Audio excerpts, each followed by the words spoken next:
Isang malaking tagumpay ang katatapos lang na PBB Celebrity Collab Edition, The Big Night.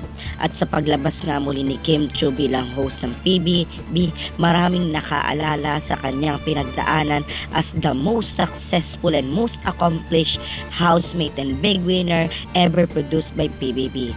At marami nga ang naka-appreciate kay Kim Chiu sa tinatamasa nitong tagumpay at naipost pa ni Kim ang larawang ito.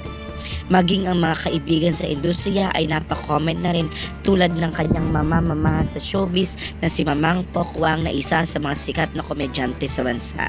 Sabi ni Mamang Pokwang, maganda, mabait, talented, humble at higit sa lahat, mahal ko siya. More power sa iyo anak, Prinsesa Chinita.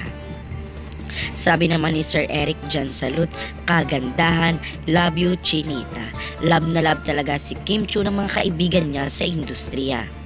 Sabi naman ng tagahanga, you're the sweetest Mamang Pokwang. I remember si Kimi ang unang tumawag sa iyo ng Mamang dahil sa sitcom yung Aalog-Alog, kaya lahat ng anak-anakan mo Mamang na din ang tawag sa iyo. Isa pang tweet ng mga tagahanga ni Kim ay, salamat po Mamang Poki for loving our Chinita. Sana po magkaroon kayo ng chance na magkatrabaho ulit. Ingat po palagi. Kim Chiu's win wasn't just about getting the most vote.